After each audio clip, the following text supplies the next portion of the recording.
motorcycle adventure, Dirt Bike TV, supported proudly by Adventure Spec in the UK, Rally Raid Products, Giant Loop in the United States, Adventure Moto in Australia, Pirelli Tyres, Motul Oils, RK Chains, and Australian Adventure Bike Magazine. Nick Sanders, Extreme Around the World Motorcycle Adventurer. Great to have you on MAD TV. We did have some technical difficulties there, but what's that saying? Anyone can steer the ship when the sea is calm. And it wasn't calm, but it is now. It is good, Dave. Good to hear from you. Marvellous, yeah. My bike's still with you, well, near you anyway. Yeah, well, that's what I was going to say. I mean, today's discussion is about how COVID's affected motorcycle adventure for you, what you've got planned and what you've been doing. So the last time I saw you, I think was in March, about 18 months ago. Was it something like that? Yeah. Well, I left, as you know, on the Tenere 700 on the black one from New York down through North, Central and South America, Santiago to Sydney. And I left Sydney, got all the paperwork sorted out, customs and everything, declarations, left, and I was called back the next day. I remember talking to you about Northern Territories being closed, then all the other states cascaded as well. Yeah, I remember we had a discussion there at the Sydney Harbour Bridge, and I said, gee, Nick, I'm not sure about this. This is looking pretty grim.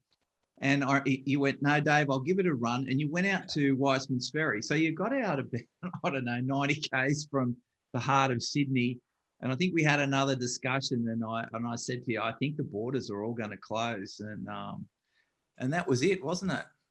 Well, Northern Territories closed first, you know, because of the issues with, Aboriginal locals and so forth. Yeah, Indigenous people. So, and I remember creating a route which didn't include, NT. And I seem to think, well, I mean, any which way, we can't stop, can't give up. We're adventurers. That's right. And I thought it would be 2 or 3 months. We all did. Yes. And look at us now. Yeah, but the good news is, I mean, there's been a terrible loss of life, but in the same breath, that capacity for mankind to adapt and get out a decent vaccine that saved a hell of a lot of people. So we're back on the road in Australia. I mean, we would anticipate to be international traveling, probably early next year, if not earlier. Good. Yeah, so that brings me to the next thing. Your Yamaha T7, that lovely black beast, is still in the country. What do you got planned? Well, I'm sort of waiting for you to give me the nod. I'll come over as soon as I can. I'm fluid really with my schedules because that's a priority for me to finish off that journey for Yamaha. But they want to get the bike back. So I think we're looking at a week to 10 days in Australia as opposed to spending longer there. Yeah. Then I think you'll see if we can get my agent to fly the bike from Perth to Chennai, hopefully, and literally a few days, a week to get across India, and the same again from Ankara back to Turkey. It'll constitute an around the world ride because most of it's been, well, 2/3 of it's been done really. We've done about 28,000 miles. And that's the plan from their point of view, to become the first person to bring the Tenere 700 home before someone else does it. But they'll be 6 months behind me anyway, Dave. So yeah, well, it's certainly been a challenge. It's absolutely been a challenge. Yeah. So what have you been doing? COVID time, I've been riding around Australia. My Himalaya trip went to a screaming heap like everyone else's. we can't whinge about that. We just move on. But you've been doing some interesting stuff while you've had some downtime in England, haven't you? Well, Dave, what I've been doing is going to where I can go, and so I could only do the coast of Britain. And the coast of Britain, I mean, England and Scotland opened at a certain point earlier this year. And the moment Scotland opened, I went in there, going around the 4,700-mile coast of Britain, writing for Motorcycle News and stuff like that. And that was really fascinating, getting to know my own country for the first time in, many, many years. Quite interesting, admittedly. Very beautiful in the northwest of Scotland, the North Coast 500. Your audience will know some of these routes: Applecross, the Pass of the Cattle, that sort of thing, and Topscotch, Durness, all the way to John O'Groats. But recently, I've literally got back last night from doing the Wild Atlantic Way, which is a similarly known and marked and named route, which goes from Kinsale down in the south and just a little bit northwest of Cork. And then it's 1,550 miles all the way up the west coast up to Malin Head and beyond. And that was just, again, phenomenal, really. So it's shown to me, Dave, that you don't always need to go far to be an adventurer. No. Or to have an adventure. It's on your doorstep. And we've been forced to do that, haven't we? Have adventures on our doorstep. Yeah, it's quite funny, with my friends, I still enjoy just the night out, the camping out, having a night out, sitting around, having a couple of wines, having a chat, having a laugh about what we did on the day. Like adventure riding to me, I can set a low bar, but if I can, I'll push it as high as I can. Yeah, I know you want to ride around the world and ride from there to here to London. I'm sure you do. Yeah, we all do. Yeah, I know we're all biting at the bit, really. So, but like you say, there's so many bigger issues, than just motorbiking around the world. Yes. So we can't complain. We have a good laugh.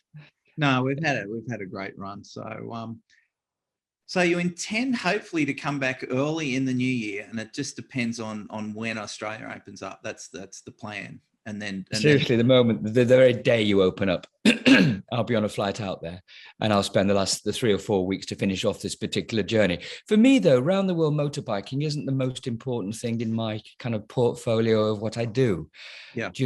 I think when we talk about what we've had taken away from us, Dave, is certain freedoms to travel, yes, freedoms to go to places, when we wanted to. And that applies to everybody. Mm. And I know it's a minor issue compared to people dying, of course, but nevertheless, it's an important one for everybody, yes, who wants to move, jump on the bus to go to the theatre or whatever. I mean, freedom is it's part of our expression of our joie de vivre. It's part of living, isn't it? Especially as motorcycle adventurers. I'm speaking for a lot of them, I'm sure. And I'm sure we both are. Yes. When we talk about this. One of the things I wanted to talk about, like it's coming up 9.5 years, I think, from when I went to London and Sydney.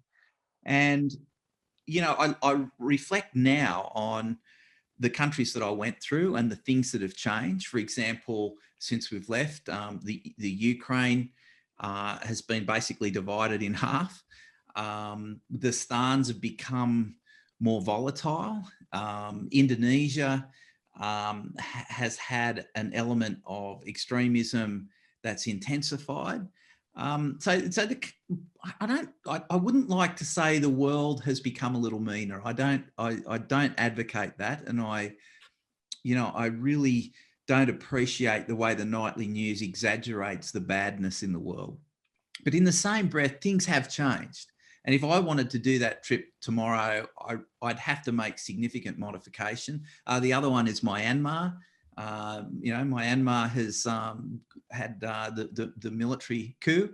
So there's a couple of things going on there. Taking that into consideration, if you had some time now, what are the countries that you'd like to get your camera out and film beautifully? What are the ones that are there? Well, I think really, to be honest, China was always on my list of things to, places to go to. I remember wanting to cycle on the Great Wall many, many years ago, and I had an agency who were going to follow me. And sometimes, you have a slate of things you want to sort out, and it doesn't always work. And I regret that, actually. It was the time before the motor car invaded China. It was early days. So, and you can't, I think we discussed this, it's harder to film in places like China, for reasons of their own security. Yeah. And we have to abide by their laws and so forth. We're a guest in their country, etc. But you couldn't take a drone and fly it in, it would be seen to be too sensitive. Same in Iran.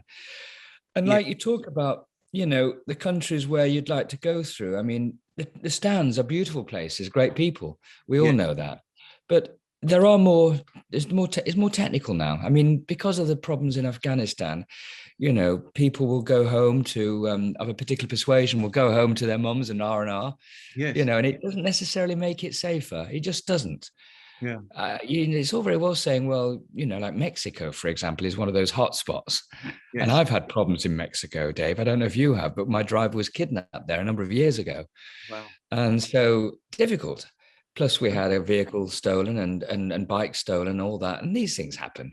Yes. I'm not making a big deal about it, but it's there. It's ever present. And I don't know. Maybe the world is a hungrier place as well, Dave. A poorer place. I was going to say, is the skill set of an international motorcycle adventure changing? Like, do we need to be more aware of geopolitics? Do we need to be aware of, have a higher level and appreciation of cultural differences, and before we actually enter countries?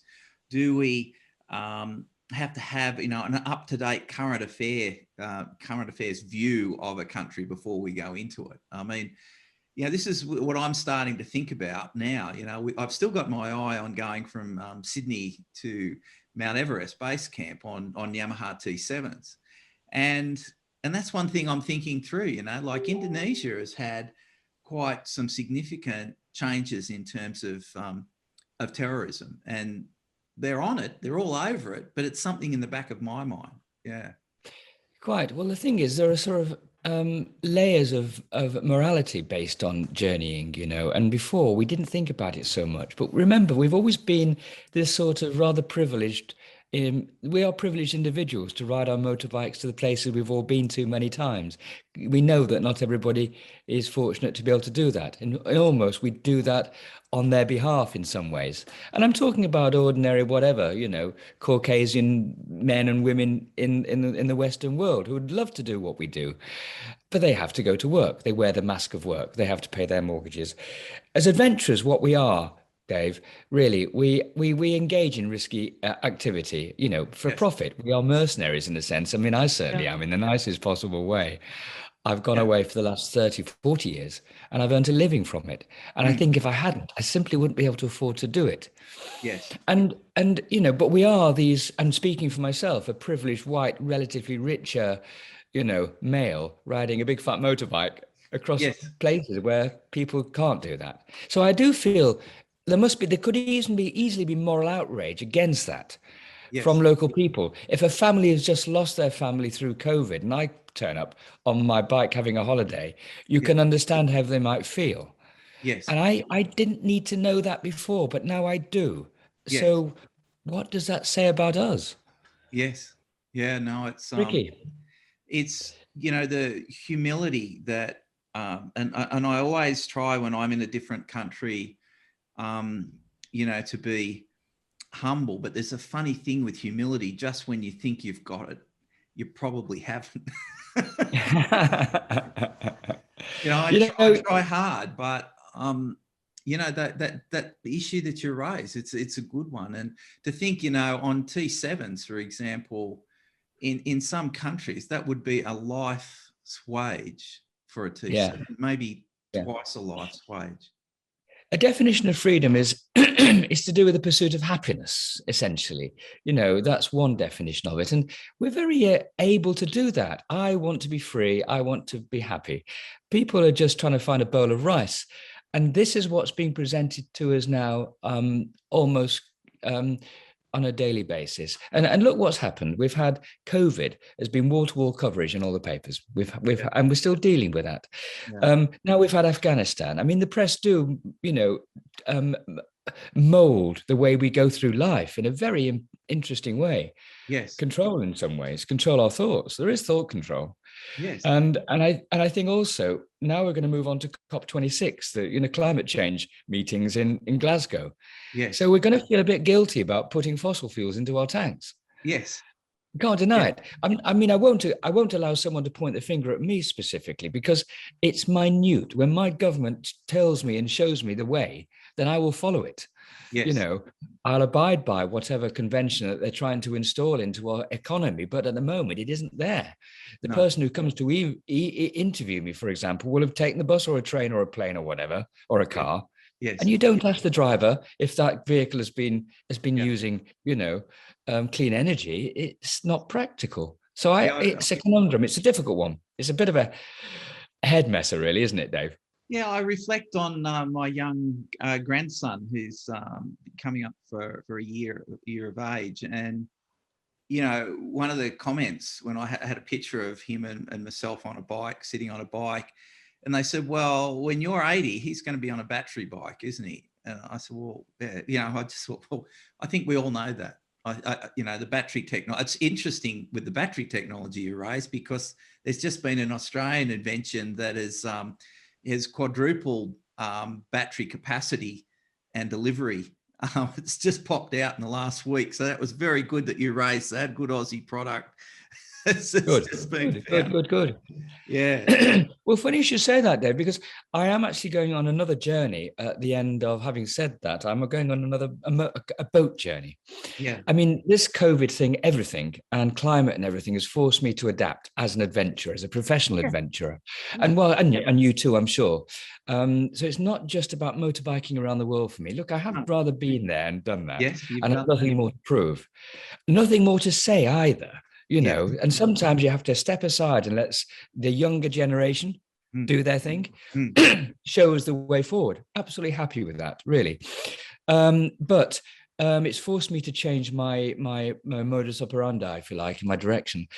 I've got a couple of narrowboats. 30 years ago, I took them to the Black Sea from the Black Country, which is the West Midlands of Britain, you know, part of our industrial heritage, canal boats.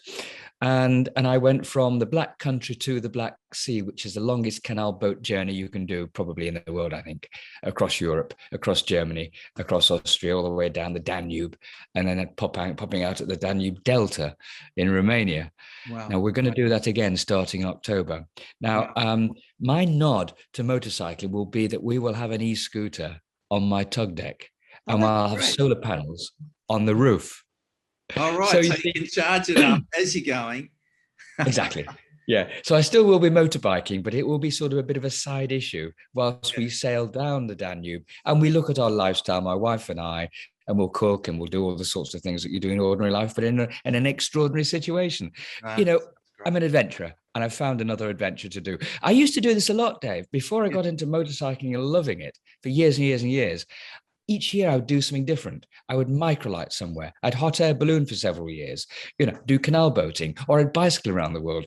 I had that variability and adaptability, which not all of us around the world bikers have. You know, we are stuck to our wonderful motorbike. We love it, don't we? Yes, I am. You know, yeah, you are. Yeah.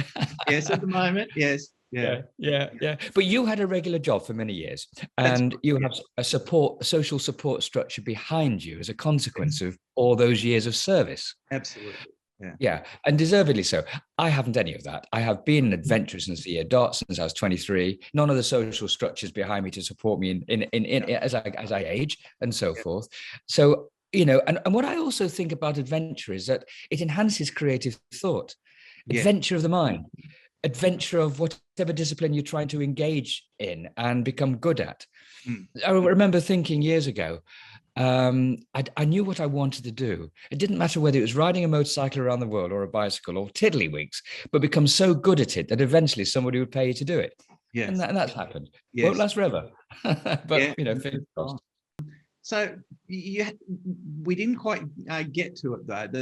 The countries that you'd love to visit, the countries that stand out for you in terms of just places you'd like to film, you know, as you change from the way you would do your adventure to, you know, to the future, you'll probably have more time to film and construct stories in probably a slightly different way. Is there countries that come to mind that you want to...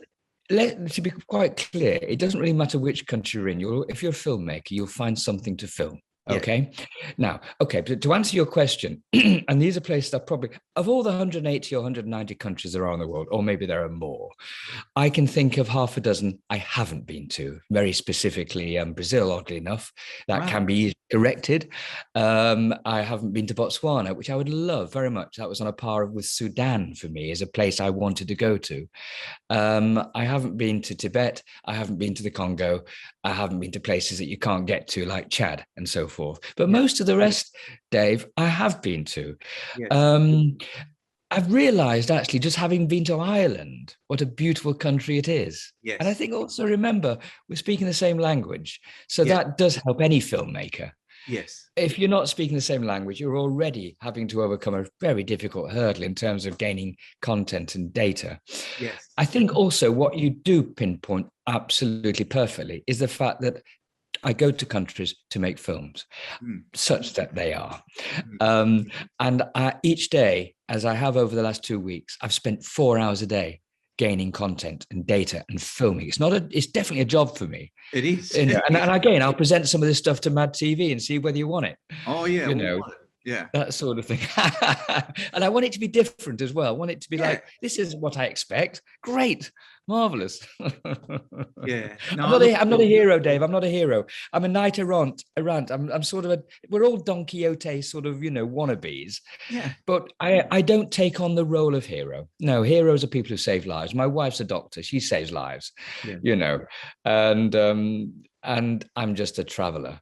But I like to bring back me. images. You like what I like about motorcycle adventure and telling that story is seeing the responses of the riders, and they say, gee, that was inspirational, or that made me go out and do something. And if there's a buzz I get out of that storytelling, and I'm sure you're the same, it's trying to improve that storytelling or doing it differently or changing it or doing something else. And yeah, I that's the bit I find the most enjoyable. People go, you know what, I saw what you did there. I saw it was hard. It wasn't constructed. It was fair dinkum. And yeah. You see, what you created a communicational channel, which adventurers like myself and a few others that you use and so forth, you've given us a channel to actually express ourselves.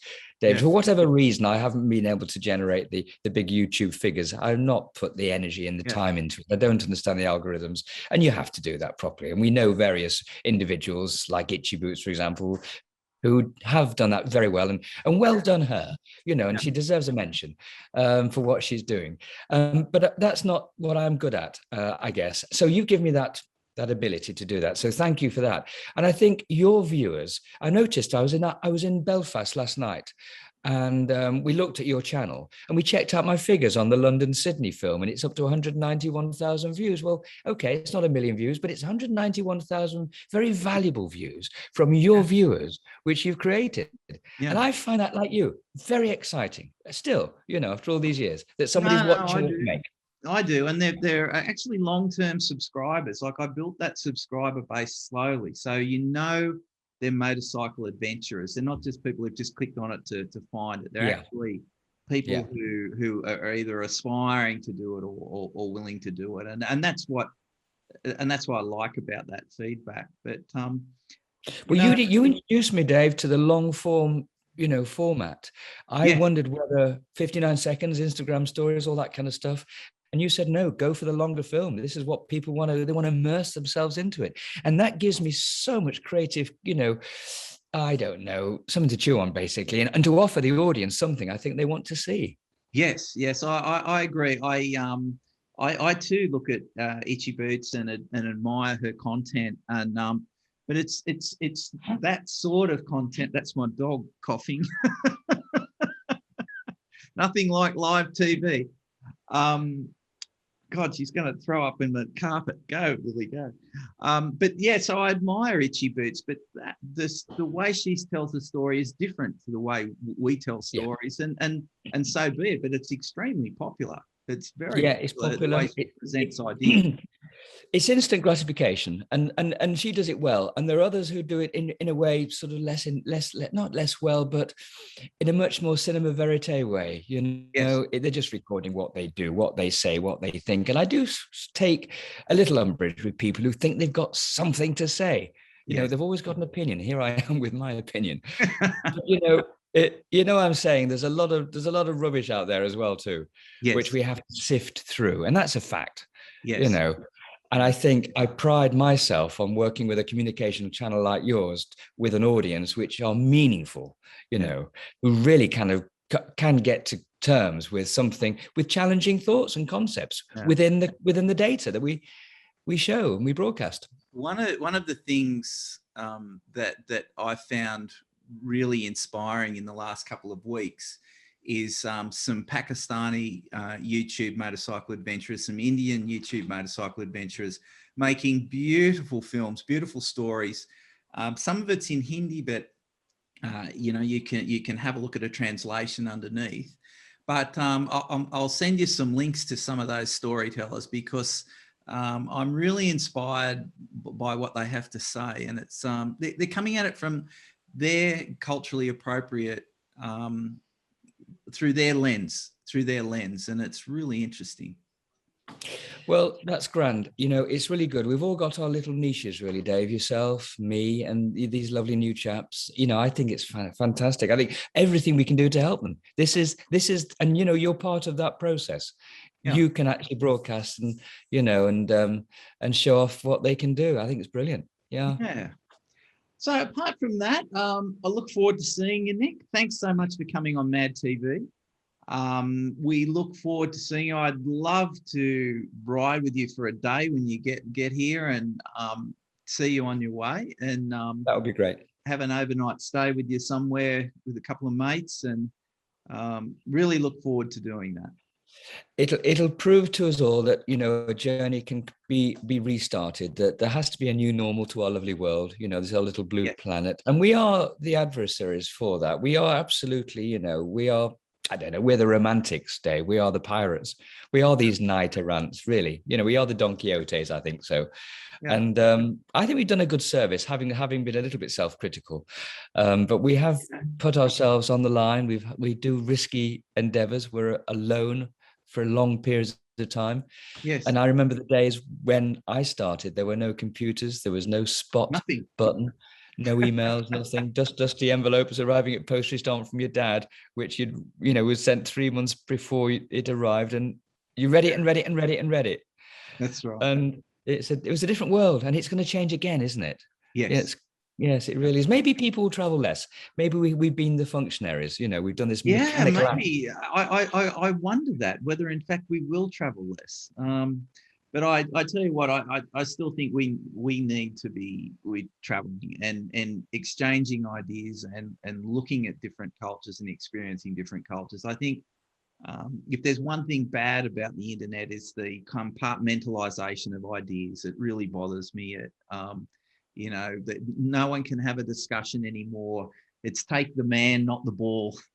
Yeah, no, you're right. Yeah, it's pretty sad. I mean, I put up an interview the other day, you know, where we're going post-COVID in terms of international adventure riders, and the conspiracy theorists came out, the anti-vaxxers, the vaxxers, and I'm saying, look, this is just motorcycle adventure.